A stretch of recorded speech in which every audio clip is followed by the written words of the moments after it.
Good morning. This morning I welcome Chef James Sant. How are you this morning, James? Fantastic. How are you? Wonderful. And this is Noreen at the Healthy Peaceful Podcast, and I'm welcoming both our viewers and listeners. And I'd like to just take a moment and introduce James. James is a plant-based chef. He's a teacher and a culinary artist. He emphasizes vegan fusion cuisine, which marries cooked and raw plant-based foods. James served as a creative director, programs director, and lead instructor for the Living Light Culinary Institute, a raw plant-based culinary school formerly in Mendocino, California, for almost a decade. Throughout his tenure at Living Light, James had the good fortune of educating students from around the world in the art and health benefits of raw gourmet vegan cuisine. James has been an advocate for fresh, wholesome food for decades, and he brings his passions for fermented foods and bread making exquisite breads from sprouted grains and seeds, to his students.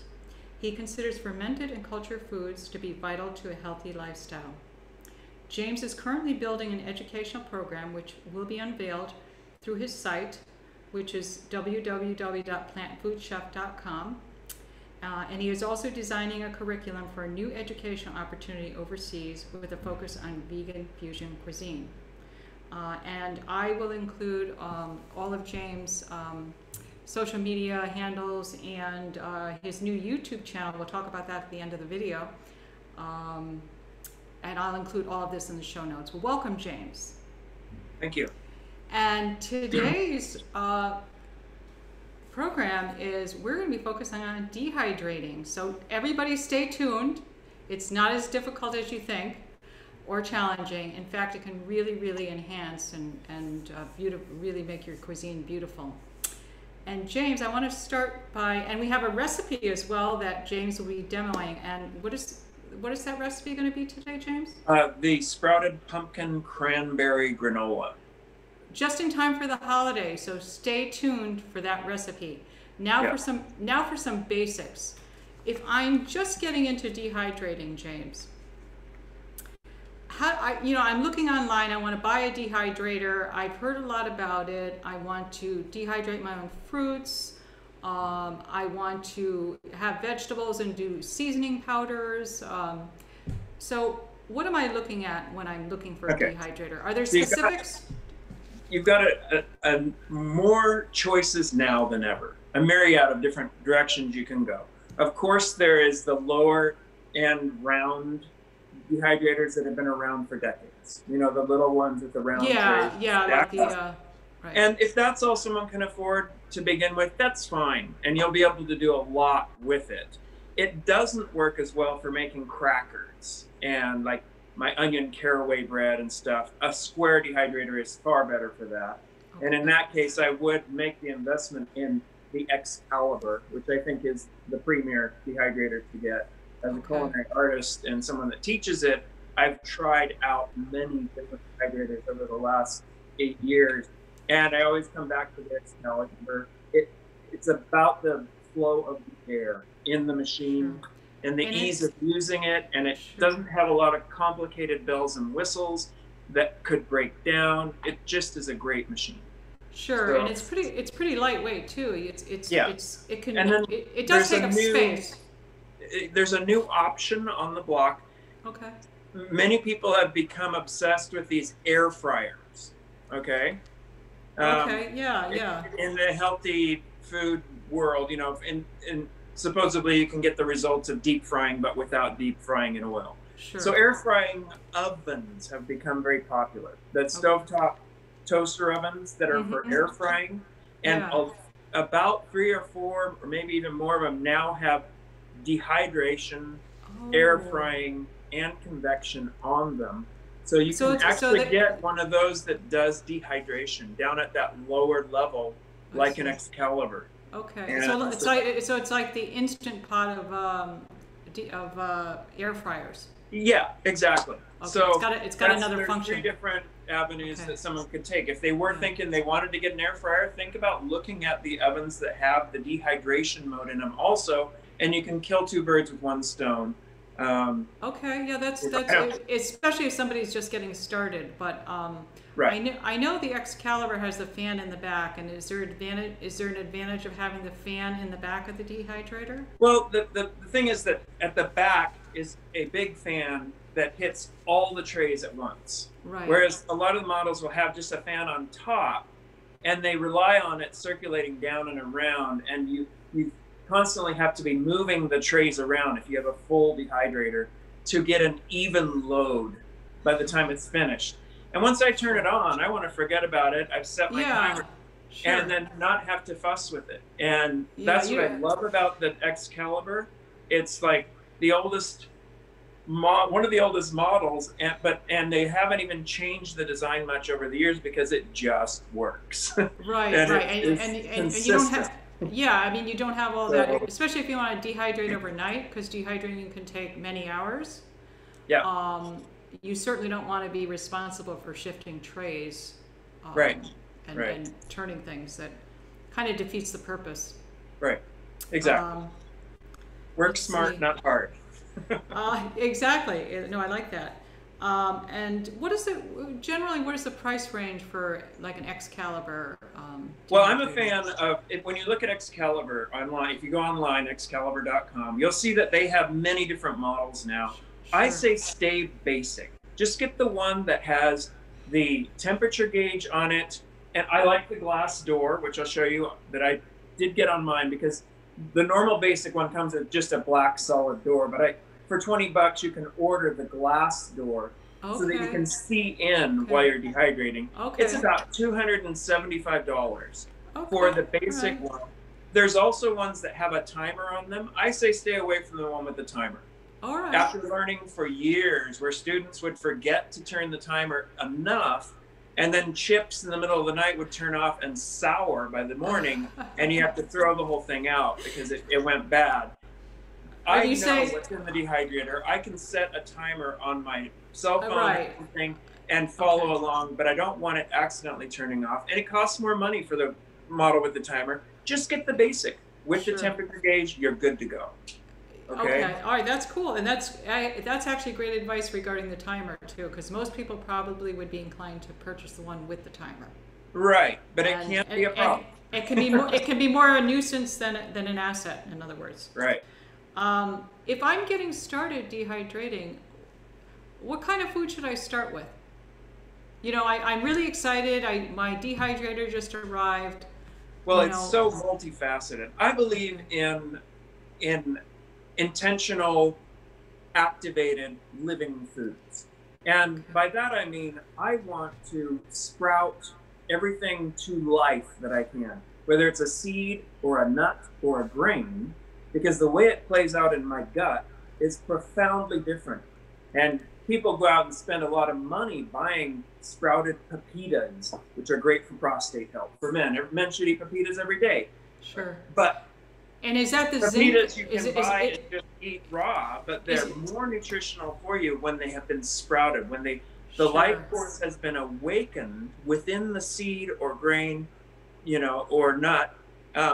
There's changes in it as it wants to grow up and become a plant.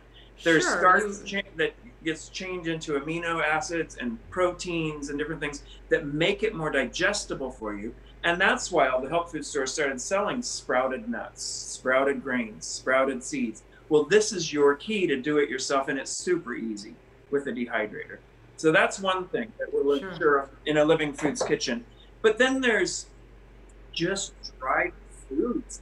And this is the harvest season going into the winter months, where many of the seasonal fruits will not be available. Yeah. And it's that time where you just go out and buy some persimmons, some apples, and even Roma tomatoes and different things as we move out of the tomato season, dry them.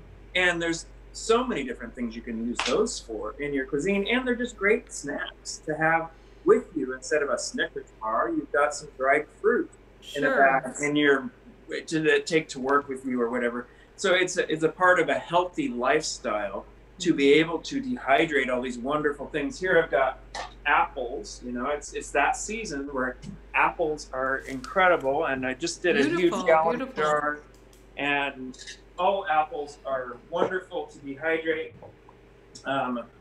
Whoops, there's an apple. Here's Granny Smiths and those are gorgeous. All kinds of textures and flavors of apples, and all of them have their own distinct, different flavor. And I just mix and match in the jar, but I'll know when I'm eating a Granny Smith. I love the tartness of the dried Granny Smith versus the Jonathan or whatever. You can tell the difference when eating the dehydrated apple? Totally. They all are different. And you can keep them separate if you want, but I just mix and match. I don't care. These are peaches from Jiz Anderson's tree. Went crazy with peaches this year. And so I made a bunch of peaches. I love using these. When I make peach ice cream, my vegan peach ice cream, the key is to use fresh diced peaches in the finished ice cream, but the dried is what you flavor the base with. Right. Because the intensity they bring to the peach ice cream is incredible. I think my sun-dried tomatoes. It empties fast, so I have them in the dehydrator right now. I always am restocking it. This is my base for. I don't want to use canned tomato paste. Any recipe I'm creating where I'm going to have a tomato paste, I soak my dried tomatoes and blend it up into a paste. It knocks your socks off in comparison to any organic tomato paste you can buy. But the key is dehydrating the tomatoes and keeping a flow going so I can make my own tomato paste. Sure, absolutely. Beautiful. These are more peaches. These are mangoes. I always love to have mangoes. Yeah. Dehydrated mangoes. These are Asian plums from a neighbor's tree. Beautiful. So, and the concentrated amount of vitamins when you've low temperature dehydrated fruits is incredible. They're a great source of antioxidants and vitamin C during the wintertime. So, that's one really fun thing you can do. Then, I also am a fan of not turning to those unhealthy snacks, crackers, and things that are irradiated and dead that you buy in a box at the store. So I make my own corn chips in the dehydrator. Actually, that's one of my questions, is if you have a favorite corn chip recipe. Oh, do I ever? And that's on my YouTube channel. They can watch the entire lesson I did on the Chef AJ show, and that is on my YouTube channel, Plant Food Chef James Sant. You can watch the entire process for making these corn chips. They're incredible, and the link for the recipe is under that video. Okay. AJ show. I'll also include that in the show notes as well, a link to that video. Awesome. For the corn chips. These are pizza flax crackers. You remember those from Living Light? It was a standard that we would do just to use up extra veggies. Throw some Italian spice in there and some flax meal and seeds. And always a great, easy thing to clean the fridge out with and make crackers. Sure, yeah, beautiful. These are Kale Chips. Oh, yeah, those are super popular. And actually these ones aren't kale. These ones are Swiss chard. Oh, wow. I had a bunch of Swiss chard, and it holds on to the batter just the same. So I made Swiss chard chips. Any of those heavier, thicker, leafy greens can be made into chips. Even cabbage can be made into flavored chips. Curious, is the Swiss chard chips, are they more delicate than the kale chips? No. Oh, really? Okay. No, they weren't. Not at all. Swiss chard is a pretty beefy leaf. Yeah. And then I have a paste on there. I can't remember which flavor this one was, but it was really just on a whim that I made it. It smells like it's Vindaloo curry. It's what I have on there. Sounds wonderful. But I always have some kind of green chips available too. Sure. They're a great source of protein in a vegan diet. So keeping leafy greens in any part of my diet is great. But you can see that this is your way to stay away from vegan junk food. Sure. Yeah, and absolutely. Not that it's terrible to go buy a gluten-free cracker every now and then, have those available too, but how much better is it to have your living activated chips and crackers that are more filled with vitamins, phytonutrients, and enzymes because you made them at a lower temperature than baking them in the oven. That's the key here, is optimal health. and the path you can get there, and it's just fun, you know. Yeah, For me at least, I like doing all this, you know. absolutely. And the temperature, like if I was making those chips, I mean, I know that it's going to vary per food, per vegetable, but generally, if I'm making kale chips, what kind of temperature would I be looking at, and for how many hours would I be so dehydrating? here's the key, and this is something someone needs to understand for food safety. Always food safety. When you're using something like a dehydrator, they can freak out health inspectors. And we learned this at Living Light early on, because when they came in and said, what? And there's a whole room filled with these ovens that we're cooking at 115, 108. And a lot of the early books on raw food had people just popping stuff in a dehydrator at 105 and just going. Well, the truth is that's not necessarily healthy. Okay. 105 is like setting food out in a sunny room on a hot day and expecting it to not get bacteria that is non-beneficial growing on it. And 118 is the temperature for raw to cooked? It depends on what you're drying. If I'm drying just fruits, like apples and stuff, I can just start at 118, about 118, 120, and just leave it there all the way through and it'll be fine. If I'm doing something with high water content, like tomatoes that are in there, I'm going to start it at 135 for the first hour and then drop down to 118, 120, because I don't want any non-beneficial bacteria having a chance to grow on that high water content fruit. Or if it was a really wet batter for a cracker or something, start it high. After an hour, drop it down. It's not going to get 135 all the way through your thick bread or batter or whatever, but the top surface of it, which is where that non-beneficial bacteria could grow, will be sanitized within that first 45 minutes to an hour. Then set a timer and then go back and drop it back down to 118, 120. And that above about 125 is when the vitamin level drops severely in things. So if we can keep it under that, about 120 is great. You're going to hold on to and retain the rich amount of vitamins, especially. Enzymes under 118, they're more sensitive. They're the most sensitive. So about 118, they disappear. Sure. And in crackers or something, I'm not as worried about holding on to the enzymes, but I do want those vitamins to be as incredible as they can be, and the other phytonutrients that are the benefits of living foods. So understanding how to use the temperature in the dehydrator is very important, and people should be very careful. Don't just go buy a book on raw food from 20 years ago that just says pop it in at 105 and go. It's not safe. Play it safe. Right. That's you make a number of good points. First of all, and it does take a little playing with it and a little bit of experience and sort of immersing yourself for a while, like any new enterprise that you take on. But you have to be, there's a number of elements. There's food safety in terms of temperature and bacteria, mold and bacteria.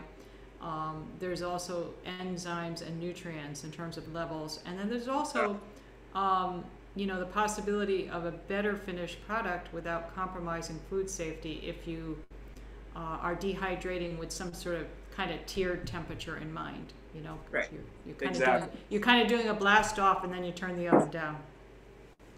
That's great. That's really I'm going to show you what I've got going in the dehydrator right now. I'd like to see what you. Like I said, it's that kind of restocking harvest season going into winter.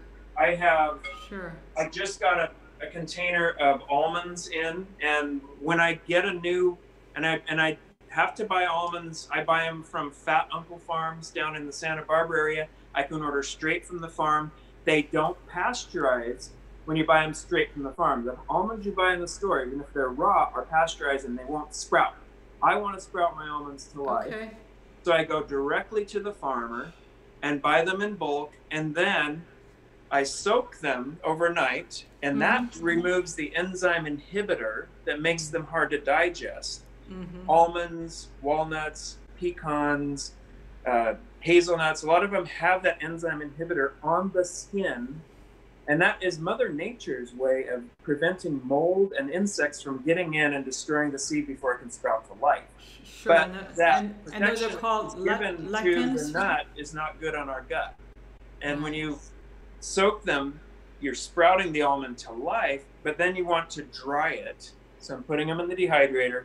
Now to dry them, then I can store them for usage. And these are sprouted almonds now versus just raw almonds, okay? Right. And when you take a food like a nut out of the dehydrator, I'm assuming that before you store it, you want to dry it thoroughly.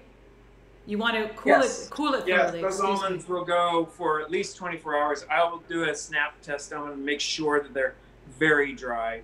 And then if I have a lot of them, I'm going to put them in the fridge because I've taken away that protective coating Mother Nature had on them.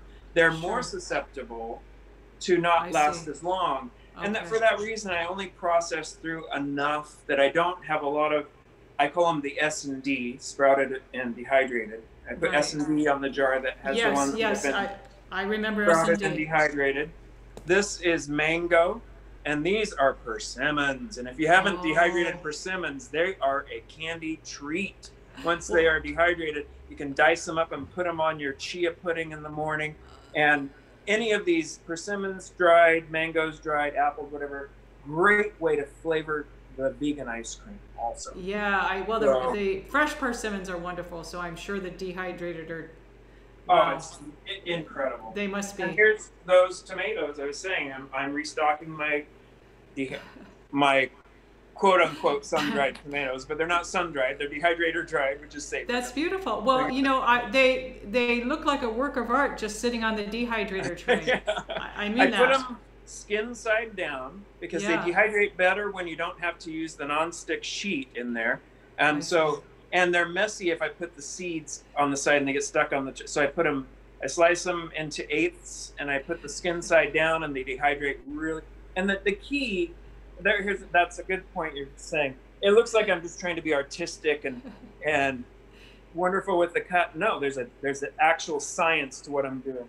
Whether it's the mango, whether it's the persimmons, the tomatoes, I want every slice of one kind of fruit to be the same exact size when it's going in. Why would that be? If I random and willy-nilly had all kinds of different sizes of slice on here, I would have to constantly be going to the dehydrator and say, well, that one's done and that one's done, but this one has to stay. And instead, they're all done at exactly the same time. So all the mango is going to come out at the same time. All the tomatoes are going to come out at the same time. So uniformity is what you want to do. Whether you're using a mandolin or a chef knife, get them all to match. Make it easy on yourself. Like I say, work smart, not hard. Well, I think the other thing I'm noticing there is the way you have them laid out so uniformly is not just related to the cutting, but you're creating even airflow through each piece.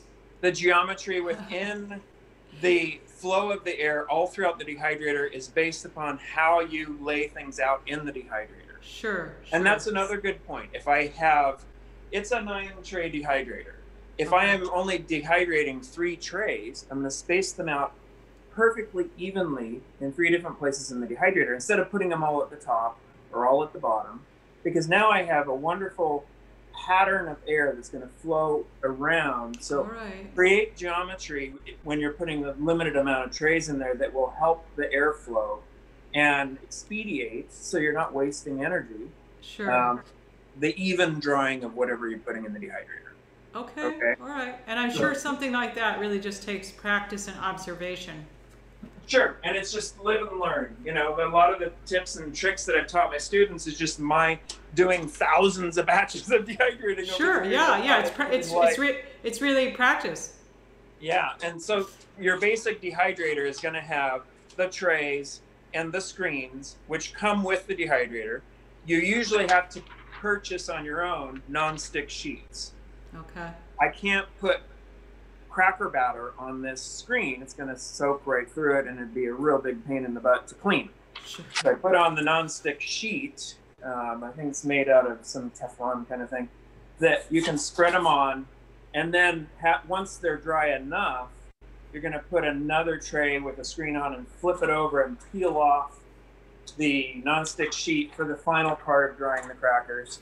But it's a great thing to have, the non-stick sheets. You're going to want those. And then are they fairly easy to clean, those non-stick sheets? Sheets? Yes. You know what I do is I lay them down flat on my cutting board, and I take my board scraper and just gently go down them before I go to wash it at the sink, and scrape up any remaining crumbs or batter real gently.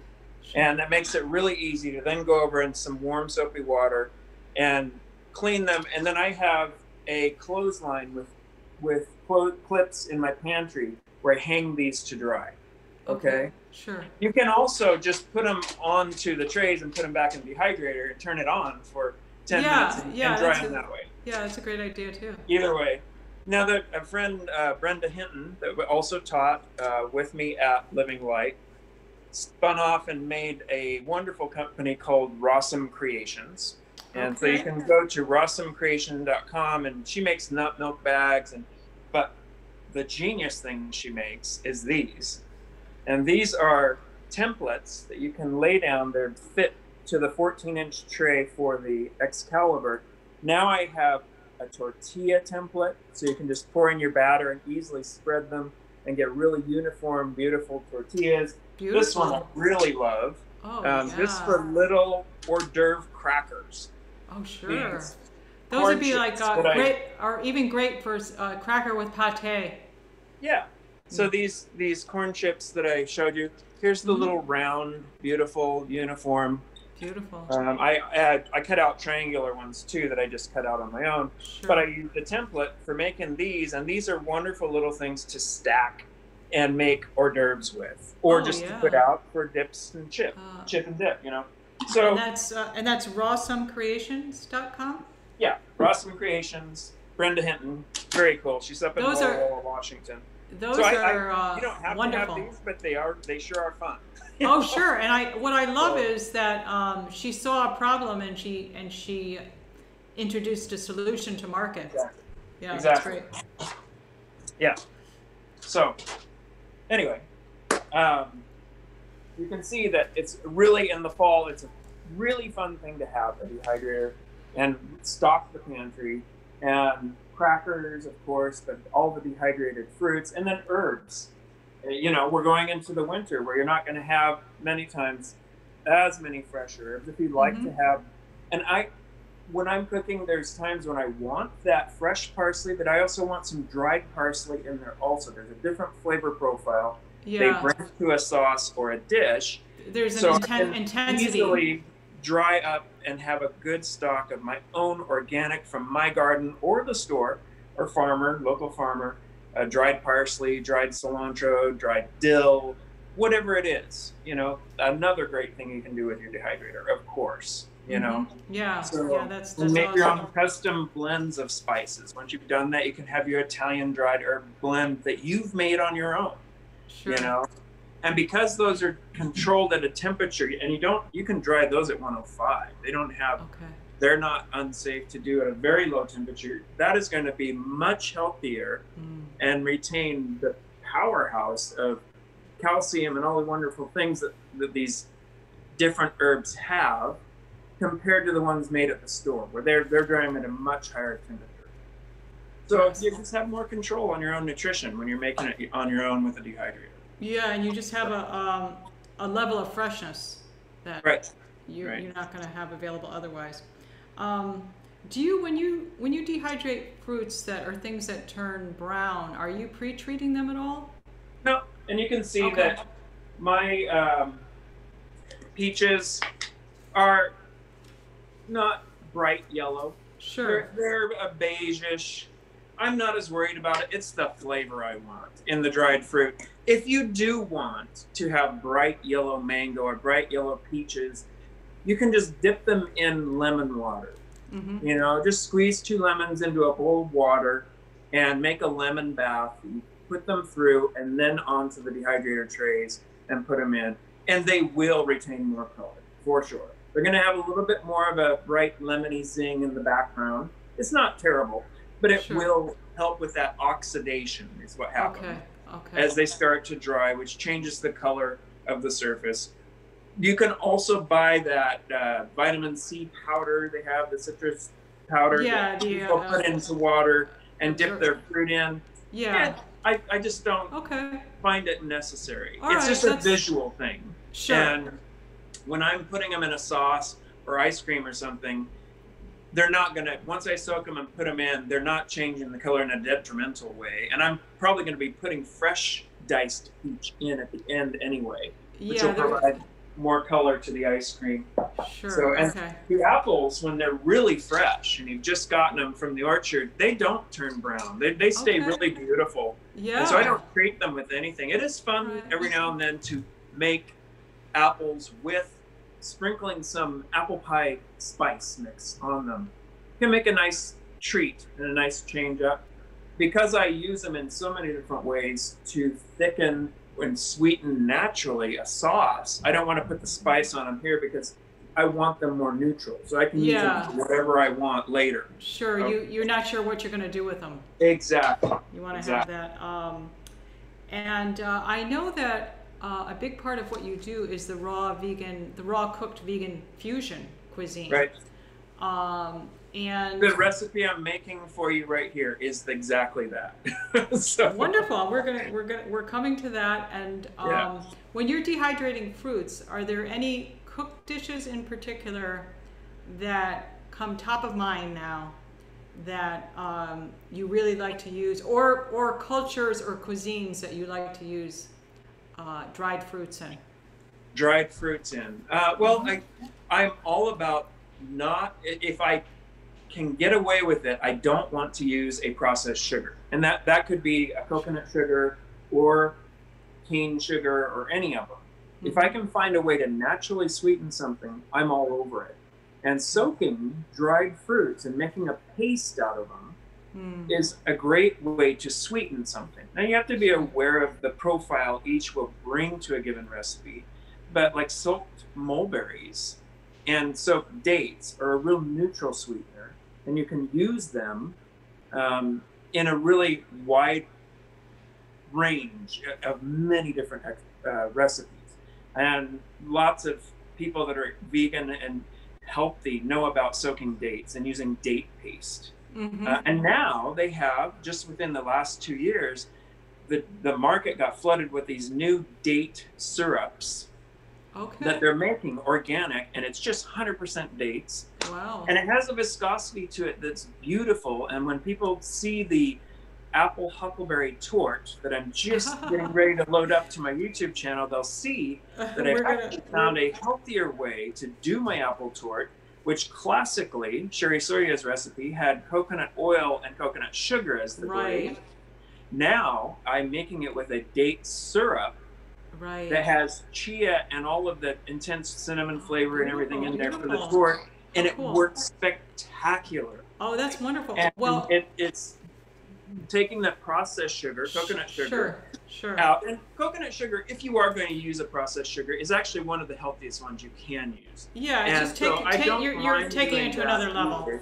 Right. It has a very low glycemic index compared to other sugars. Mm-hmm. And many people that are type 2 diabetes and stuff can use coconut sugar where they wouldn't use cane sugar and things like that.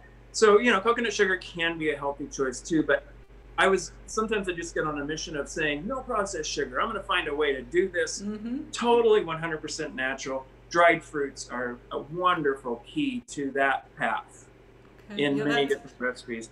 So in bars, in ice creams, in any kind of desserts where you want to have sugar, they're going to bring something to the party. And then wonderful additions to curries and different dishes that we make that are savory and cooked. Yeah. Putting a little bit of dried mango in there and stuff can just create that one little zing in the background. It's like, wow, what there's something really neat about this curry that just is surprising to people's palates. So sure. It's an element of surprise. Bringing that sweet and savory together by including dried fruits into those kind of dishes. Yeah, that's really exciting. I'm not familiar with the date syrup. Does it have the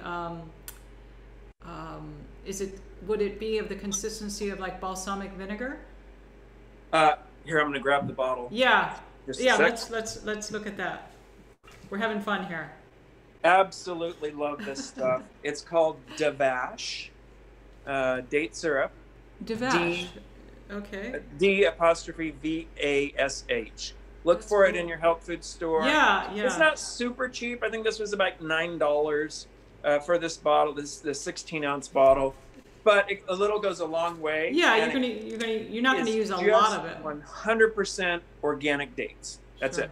Okay. Now you can soak dates and make your own paste, but that paste has more of a thicker viscosity to it. This one has this wonderful, very thick balsamic kind of. It's almost like balsamic is what I'm seeing. And the number of things you can do, and I just started playing around with it, and it immediately changed the game on my apple tour. Wow. I was like, wow, I love this. I love finding things like that are healthy choices for not using processed sugar. So that's wonderful. That's love that Devash. That's it's good to know about that particular. Yeah. And before we get to your recipe, I know in looking at some of the books on dehydrating that, especially when you're moving into a more professional chef realm, but even for home cooks, that using powders from vegetable powders can really elevate your cooked cuisine. Sure they can. This is obviously going, but it's not much beyond the beginner level. But maybe talk about that a little bit. What I would actually recommend. Here's my cutting edge direction I'm going with that one, and that is freeze dried fruits and vegetables. Okay. You can pulverize those into a powder much more easily. Most fruits in their finished state are a little soft and more like a fruit leather. Taking that and turning it into a powder is pretty hard. Okay, especially usually I'm soaking them, making a paste out of them, and then flavoring them with things, or just putting them in as a diced element or whatever. But right towards the end, the last few years at Living Light, I discovered, because the market got flooded with them, and what came about is now they have, it's about the same size as the Excalibur, these home freeze dryer machines. And so the Berkeley Bowl, the market down in Berkeley that I love. That's a fantastic market. Yeah. And all of a sudden they had all this freeze-dried vegetables and fruits, and I asked them, what's going on with this? And they said, we bought one of those units because it's easy for anyone to get now. So if we have fruit vegetables and fruit that we're not going to, it's going to go bad or whatever, we can just, and they're creating their own freeze. That's smart. Well, they're also using. So I bought a bunch of them, and they're minimizing waste. Playing around with them. The natural pectins in the skin is a natural thickener in many fruits and vegetables, and so not only could we play with flavoring sauces with those, but they were a much more natural way than putting cornstarch in to thicken up a sauce or something. Putting in a powderized freeze-dried vegetable or whatever could help thicken it and give it a wonderful flavor depending on what it is you're making. So I'm really excited about freeze dryers too. Now these are super cheap. You're talking like $2,100. They're way more than a dehydrator. Yeah. But boy, I can tell you that's one of my dream of things that I want to have in my kitchen. Because what I did is I checked with Vasanto Molina and Brenda Davis, the two nutritionists that I always turn to because they're powerhouses, and I just got and they're both in Vancouver in Canada. They're up in British Columbia. Vancouver and near Vancouver. This is a shameless plug for Brenda here. Oh no! This just came in the mail. Her brand new book. Is it a cookbook? Nourish. No, it's a book on more about everything I'm talking about, the nutritional aspects of veganism, which she is so big on. And she's such a powerhouse on the circuit worldwide. And her and another author wrote this, Rishma Shah and Brenda Davis wrote this together.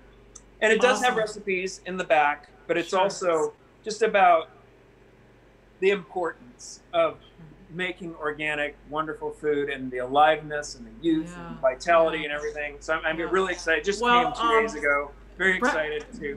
Brenda Davis, I will include that book and the reference and the link to it and to Brenda's website in the show notes. But that's fantastic. Yeah. So anyway, Kudos to Brenda. She can still do splits. And I think she and I are about the same age. So she's still doing splits. So I aspire to that. Super. Yeah. She's fantastic. So. But I checked with her and Vasanto Molina about the freeze dried thing, because I whenever I bring something into the curriculum, I want to know, is what is the nutritional value when they're freeze drying, because they take it to like -50 degrees and then slowly dry and dehydrate the moisture out of it. And I thought, well, what happens to the nutrition? I don't know. I don't know the science of it. They looked into it for me, and the answer that came back is it's actually more nutritious than dehydrated food. Oh, okay. So then it was green light for me. I was like, oh yeah, we're going to go on the freeze dried. We're going to play with this. And we started making incredible ice creams, all kinds of different things with dried fruits. And then the savory stuff, making vegetable powders, which could flavor things with and make sauces for drizzling over at the end, or all kinds of wonderful things. So freeze dried, fantastic also. Okay, all right. Well, that's and you're going to see a lot more of that incorporated, mark my word, into the culinary world. Yes. There's a vegan institute I'm working with that I will be doing some zoomed in classes with, that I already mentioned to them. Look at getting one of these freeze dry machines, because you're going to love playing with freeze dried vegetables and fruits in your curriculum. So is it too early for you to unveil what that? Yeah, I'll wait, because that'll be open in January. Sure. All right. I'll let everyone know. Well, when it is open, when you are doing that, I will be happy to update the show notes as well. Nice. Okay. So you let me know. It's fun. It's exciting, and it is fusion and vegan, and it'll be it's with someone that is internationally known and has been in the vegan world for a long time. It's going to be a really great school. That's an exciting opportunity. I look forward to seeing how that unfolds. And, really great. Especially initially in the Zoom world. Yeah. And we're all learning the bumps and bruises of that. Oh, I've got lots of bumps here. Atmosphere. Exactly. So one thing I was reading about with dehydrating was altered fruits. And I think some of the books said altered fruits are like when a particular fruit needs to be tweaked a little bit before being dehydrated. Maybe soaked overnight in orange juice, or is that something you've played around with, or are there particular fruits like tart cherries that you like to alter the fruit before you dehydrate? Yes. What came to my mind when you said it is cranberries. Yeah. Because I have some fresh cranberries right here, because I'm just about to make my fermented cranberry relish for Thanksgiving. And I will be just fermenting them in maple syrup and some herbs and stuff on the counter, letting them do their natural fermentation. Beautiful. But if you dried these in the dehydrator, and that recipe I'm doing for these fermented ones is Pascal Bedard, by the way, which is an incredible wild forager. Check out his books; he'll blow you away. Give me that name again. Pascal Bedard, and he's down in your area, down in the LA area. B-A-D? He is, an eccentric. B-A-D-A-U-R. Bedard. All right, I'm going to have to look him up. I will see if I can. Oh, I think I see the book. Let me grab it. Oh, yeah, let's see the book. He's a forager? Oh, my God, he is. He will blow your mind away. This book here. He will forage anything. Oh my God! He finds wild, people consider weeds, and makes all kinds of everything from beers to vinegars to chutneys, but always fermented. He and Sandor Katz are like two peas in a pod. I don't even know if they know each other, but they're like the two fermentation gods. And well, they're both on each coast, right? We have the West Coast and the East Coast version. Gorgeous. This will make you so excited to go walk in the woods and see what you can find. The most bizarre, the acorns, everything you run into, he'll find a way to make some cheeses out of them or whatever it is. Yeah. Love him. He came out with a post, I follow him on Facebook, about this fermented cranberries.